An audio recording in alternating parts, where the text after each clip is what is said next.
What's up everyone? This is Brett at Start Your Skate Business, and in this video we're going to be going over adding memberships to your skate park. So whether you have a key holder spot, a DIY spot, or even a skate shop, this will help you. And memberships are really important for generating a steady and predictable recurring revenue stream, enhancing your customer loyalty and fostering a community within your skate park. And we're going to do this by adopting a tiered pricing model similar to the popcorn pricing model that movie theaters use, and utilizing recurring billing software and establishing clear membership policies and benefits. So I always like to say, before I really dig into it, subscribe, like my video. No, I'm kidding. But no, seriously. But no, what I like to say is like why this is important to me. And this is important because I've been doing it for 14 years, and it's a great way where I have really grew my business from a small little DIY key holder spot, before even really key holder, just a DIY spot, to this full-on skate park, indoor skate park, where we do programs all over the place. So, and it all stems down to the memberships. There's times when I really loved it and I still love it. And there's times where I kind of question myself on having one because I didn't like losing the control aspect of it. But overall, I'm very thankful that I kept it during those times and that I have continued to improve it. And I improve my memberships by listening to people, looking at the data first, seeing like where the trends are, when people are getting memberships and when they're dumping their memberships, and is the pricing too high, what's stopping them. And also, like I just mentioned, listening to my members and listening to people who come into my skate park, asking them to fill out surveys to create the best membership package I can offer, while the company can benefit by boosting up the revenue that we get. So with all this information, with all this a decade and a half experience with memberships at skate parks, I created this packet. It's more than a packet, it's like a book of what I like to call the Ultimate Business Membership Guide. Now, this really goes in detail of how you can add a membership to your skate park and really scale your company. That's the benefit of having a membership program. You can really focus on scaling. And within this, it gives you some examples that I have used in the past, the ones that I'm using right now, what works, what doesn't work. And at the very end, I provide a workbook where you fill out some questions, and it leads you to a pricing model that works best for you.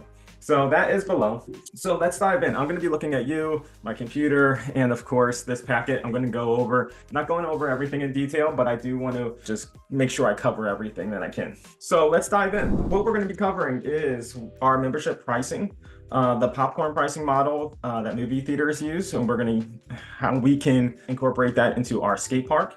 And we're going to be going over what type of memberships are regular hours, 24/7 access, membership benefits. We're going to be going over recurring billing software services such as Wellness Living. I'm going to put the link below for Wellness Living. This is definitely not sponsored by them, but I love Wellness Living because it allows me to fully step away from my company, and I don't really have to be there at all. And I wouldn't be able to do it without a really good software program that goes beyond just the recurring revenue aspect. I need it all, and we're gonna go into it. And then a membership contract, that's really important. Membership policy, and that's pretty much everything we're going to be going over. Also, before I really get into it, I want to say that memberships are really great because unlike any other place that offers memberships, like a gym or I don't know, other places, I guess, skate park membership is different because skateboarding itself, we have such a unique community where we are a community of people that just are like creative, and we want to grow skateboarding together. And we are constantly like working together to make something bigger and better. There's never like a time where it's just like, oh, we have a skate park. It's just like, what else can we add? What more can we take? What else? So that's going to happen within your skate park once you start creating that community. And the community really starts with having members, because then they have a sense of ownership and pride, and they want you to succeed. So that's a really good thing about having memberships. And that's one thing that I actually love the most, beyond just like the revenue that comes from it. I just really love the community part, because it truly, when it comes to like business and skateboarding, sometimes like you focus so hard on the business side and you lose track of skateboarding because it feels so like separated. It's like you're focusing on the numbers, like what else, how else can I sell this thing?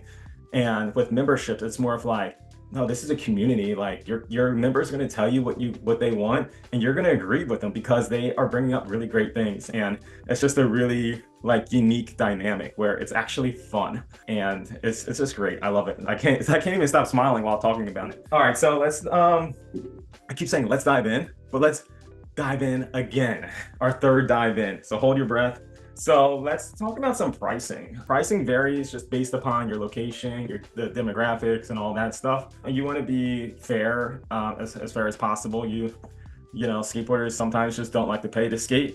That's just the nature of it. So, you know, pricing is really, really, really tricky. Also, one thing to keep in mind is if your skate park allows children to skateboard there, because that is also going to, you may want to just have a child or a youth fee or pricing structure. That's what I used to have, but I started getting too many types of memberships and I just got rid of it and I just balled it into one. But that's one thing that you want to think about, because when youth come, I was actually told by another person that is in a different industry that owns businesses that kids should always pay less. I mean, think about it. When you go to the gym, there's like the summer youth fee, which is always much, much more lower. When kids go to movie theaters, they show their student ID, they get lowered price. Kids pay less at, you know, just general admission to other places, museums and things like that. So we are trained to think like kids should pay less, right? No.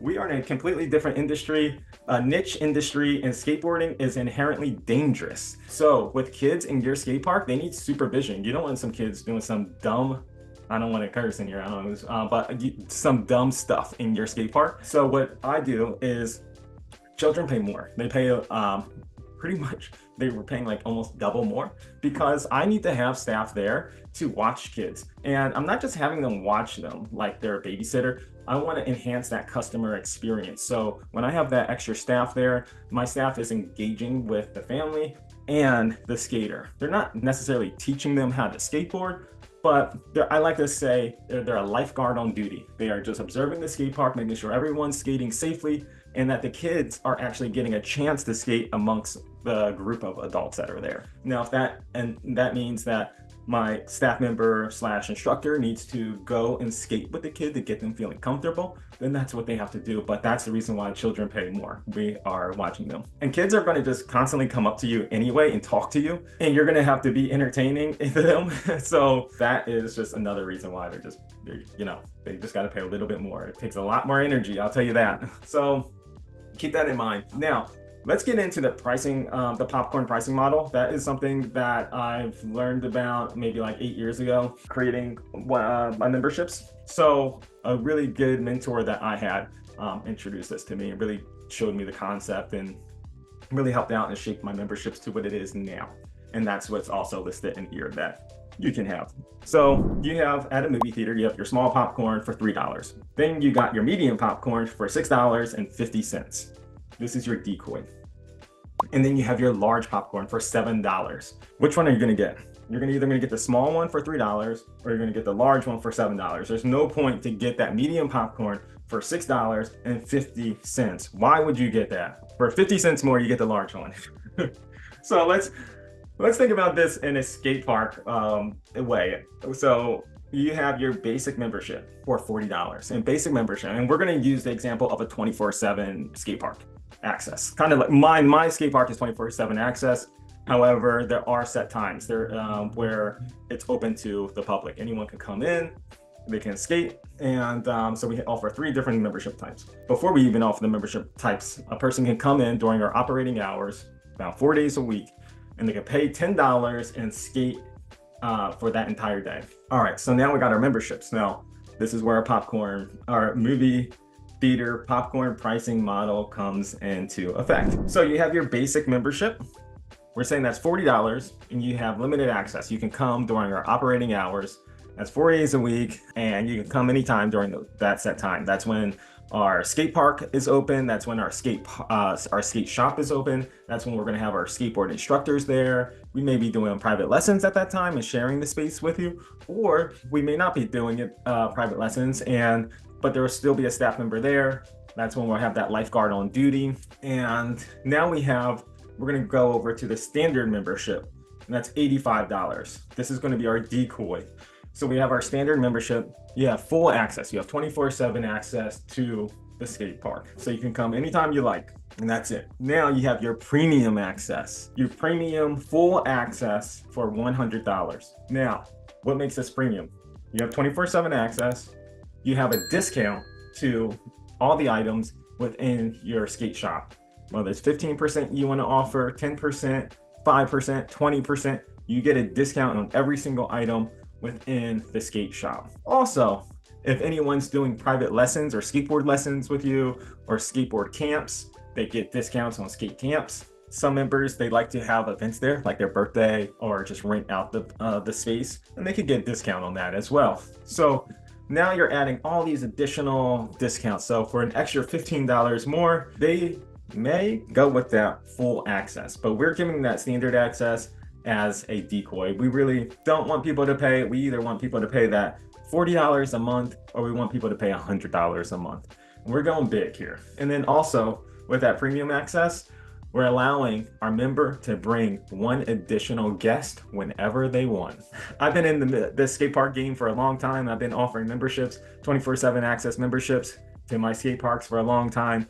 And let's be real, you offer that 24/7 access to someone, they're gonna bring all their homies with them all the time. So if you're giving that to them at a lower price,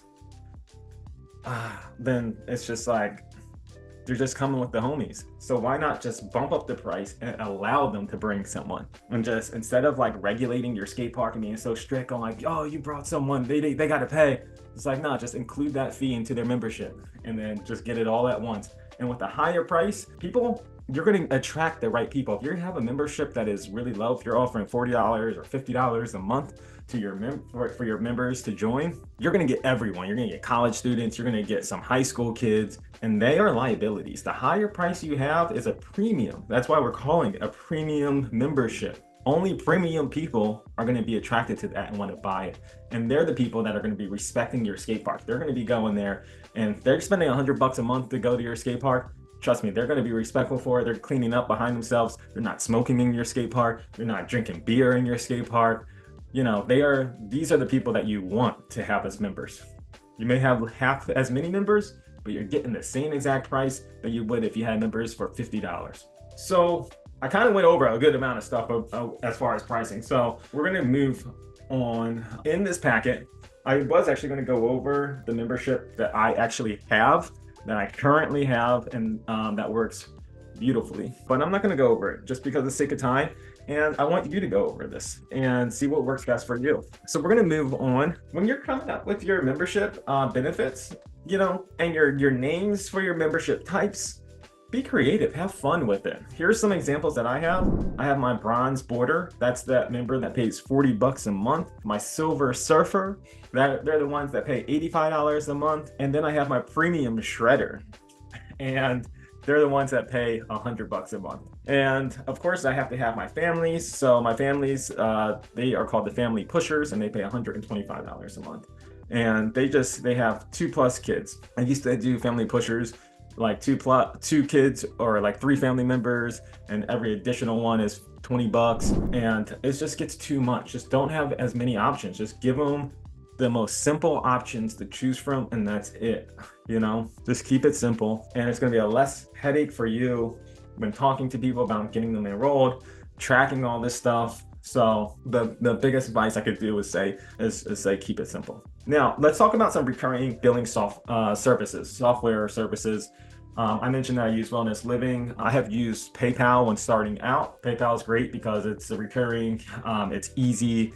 People know it. It's safe, and it's been around forever. Everyone knows about it. The only thing is, it's like with that recurring fee, if a member decides not to pay anymore, then they can just log into their PayPal account and cancel it. That was the one downside with my end, but it's really important to have that recurring fee, because people are not going to want to pay. They're not going to whip out their card every month and just type it in and give you money. I promise you that won't work. That might work maybe the first, second, maybe the third month, but it ain't happening.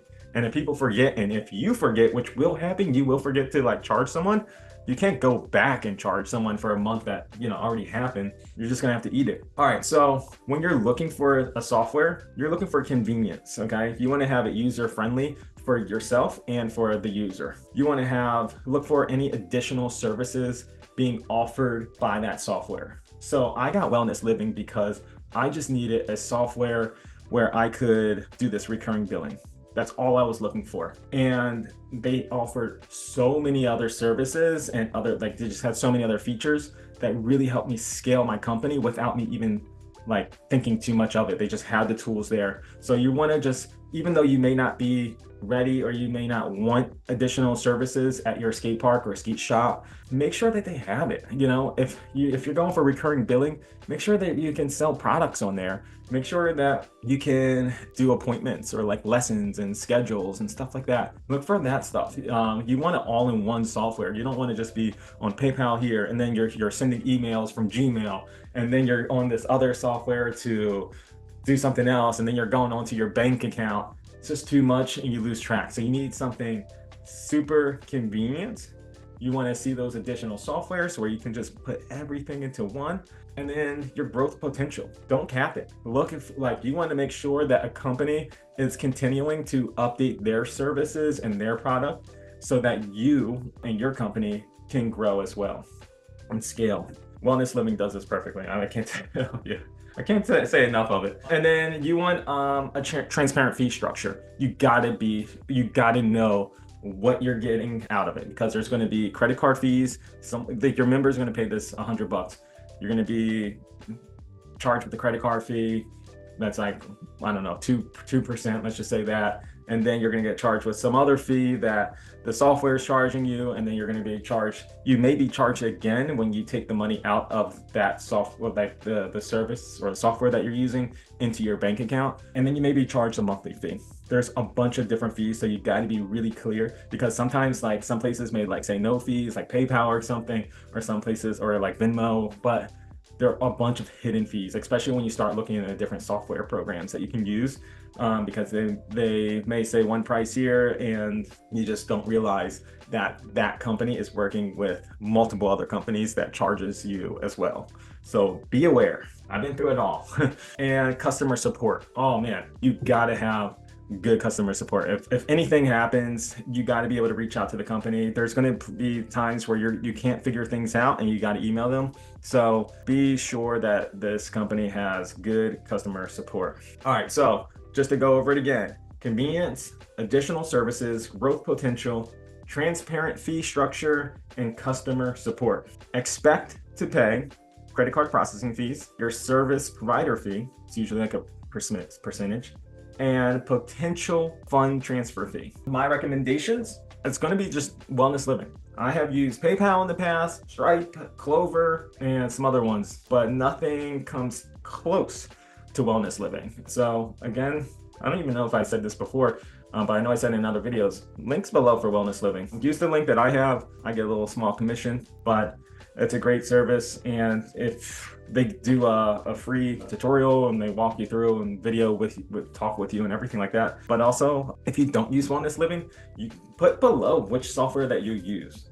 Let's grow together. I might not be using the best one, who knows? All right, so let's talk about our membership policy. This is really important. Okay, so we're dealing with money, other people's money. We're dealing with a lot of money at times, and people are doing this recurring billing with you. So you better have a clear membership policy, and you better make sure that your clients know about it up front, because you could get yourself into a lot of trouble if someone signs up for a membership and it's a recurring membership and it's for 6 months and they thought it was for 1 month, and then they finally find out, and then it's just automatic, you have to pay back this amount, or they report you to their credit card, or even worse, sometimes if someone signs up for a 6-month membership or an annual membership, and then you have after that the annual membership renews again, or it goes into a monthly billing cycle, you have to state that up front. So it's really important. Here's the things that you want to include, and I have it in detail on our little book. Automatic renewal. You got to make sure that they know they're getting charged automatically on whatever day that you have set. your membership cancellation policy. You got to have a clear membership cancellation policy. I like to give mine 7 days. You got 7 days to cancel anytime you want, but it has to be through email. You can't just text me. You can't just call. Like, you have to email me so I have documents of it, because I'm not the one canceling your membership. I have other people doing that. So someone is going to cancel your membership and take away your key code to the door. Your membership account freezes. So if you want your premium member, you want to give them some days where, they have some freeze days. A lot of gyms have this. Let's just say, like, if a family goes on vacation for a month, you want to make sure that they can freeze their account for 1 month, and then they can pick up when they come back. Or if someone gets injured, skateboarding is dangerous. If someone breaks a leg, you want to make sure you can freeze their account and that person's not getting recurrent charged over and over while they can't even skate. That just doesn't even feel good. Membership refunds, straight up. Do you have refunds or not? Okay. I don't have refunds. I'm sorry. It states it in the beginning. No refunds. Simple as that. There's too many times where, you play nice and it just doesn't work out. It needs to be very clear up front in the beginning. No refunds. I actually have that listed a couple places. Membership discounts. What are the members getting discounts on? If you got your premium member, what are they getting discounts? Can those discounts change? How often do they change? Do they have to be notified when they change, or can you just change them? And then safety, and then program lesson discounts, which I kind of went over. And now you want to have your membership contract. I have an actual membership contract, the one that I use that's looked over by an attorney. And it goes over like what happens when someone signs up. So it's just a straight up list of all the rules that we have, and of course a waiver. Now, if they break these rules, simple. Your membership is done. I don't care. I don't even play 3 strikes, 2 strikes. It's like, no, 1 strike, you're out. People have to know that you're not playing around. That's how these indoor skate parks get out of control. And that has happened to me at my previous skate park, where I found like people sleeping there, people having parties there, high school kids breaking in.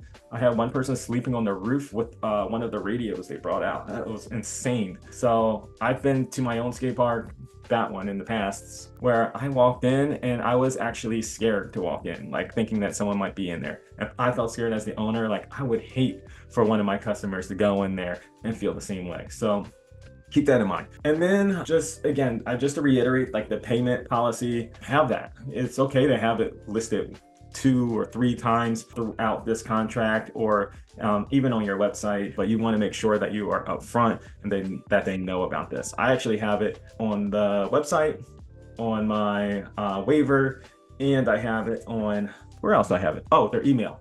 So when they are billed every month, on their email it says the payment policy. So I don't want anyone coming up to me with any questions saying that I didn't know. It's like, sorry, man. You have to physically sign this document in order to get your membership. So it's great where you have that. So Wellness Living has that little place where you can sign. So that's really cool. So overall, I talked a lot about memberships, the benefits of it, the popcorn pricing model. Again, like from what I said earlier, like I'm really passionate about memberships. It really helped me scale my company and be able to walk away from it and do something else. My attention, my focus is not at my skate company anymore, at Skate the Foundry, because I have everything set up where it runs smoothly by itself. I go there once a month, and of course I'm still always available to my staff, but that's why we have everything that's why we have this stuff here. That's why I'm making all these videos and everything, so that you can do that and we can grow skateboarding while not killing ourselves. We kill ourselves enough while we're on the skateboard. Why do it in the business of skateboarding too? So reliable, predictable income stream. I have my membership fees cover my fixed expenses. It's great because it's predictable and it simplifies budgeting. It really does. I like to have an emergency fund, so in case anything happens, so I always have like a small percentage of my membership fees goes directly into this emergency fund that I don't even see because it's in a separate bank. So if something happens, I can use that. Now, I talked about that before in one of my other videos. I believe it was the top things that I've learned owning a skate shop.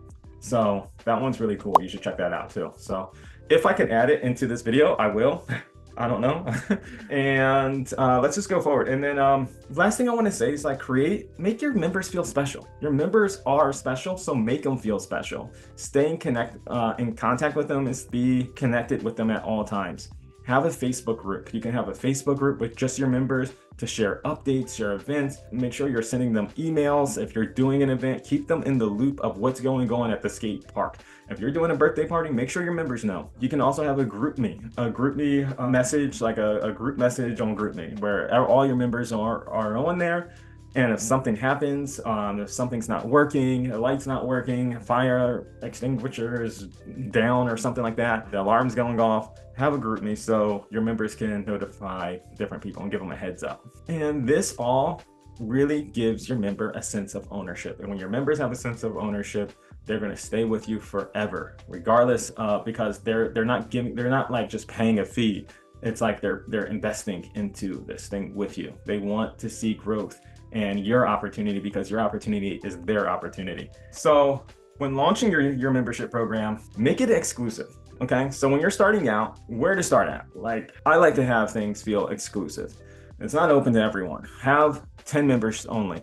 I actually did this when I relaunched my memberships. I wanted to be very exclusive. I wanted to control how many people that were in the skate park because it was new. I was relaunching this 24/7 access, but I wanted to have control, and I didn't want to just have it go into the wild, wild west, because I've been there before. I told you about the guy sleeping on the roof. So I had only a limited amount. I think I opened it up to 20 people. You can open up to 10 people if you like. But this is going to also create a sense of urgency, and you're going to see 10 people sign up right away. And then they're going to start talking and everything. And then there's going to be more people that want to come in. And then when you open it up for like another 5 or 10 more members, you're going to have them right then and there. So you gradually build together, you gradually grow your company, you get more members, and you're in control. You feel comfortable, you feel like you got it, you work out all the kinks as more and more people come. And there's never a time where you're just feeling like overwhelmed with too many people right at once. And you learn things on the way. So this is a really great way you gradually increase your memberships, but while keeping it feeling exclusive. That's the tricky part. You don't want to just open it up to anyone. You got to keep it feeling exclusive. Okay, we're in like this private group, and make your members feel special. I can't say that enough. I really value them. They're spending that amount of money, $100 a month. Make sure the bathrooms look good. Make sure they're getting clean. If you have a staff member there, like, make sure that they are taking care of your members. They're dusting, they're sweeping the ramps down, and taking care of the place, making sure trash is thrown out, engaging with your members. That's what it's about, just making your members feel really special so they stay on forever, because skateboarding comes in waves. When summertime comes, especially here in Philadelphia, when that summer comes and everyone is skating outside, your memberships are going to drop. But if you have really good members, they're going to stay with you. They're going to stay with you. I had members stay with me all throughout the summer. So make them feel special. And that's all I really have to say about everything. I really covered a lot. I'm kind of thirsty now. But I'm leaving this below, the Ultimate Business Membership Guide. I really hope this helped you out. If it did, please leave a comment, like, and subscribe to this. And let's just continue growing your skateboard businesses together. Let's generate as many skateboarders as possible. And I wish you all the best of luck in your business endeavors, whatever it may be, skate park, skate shop, or just anything outside of skating, whatever it is. Have a good one, y'all. Talk to y'all later. Peace.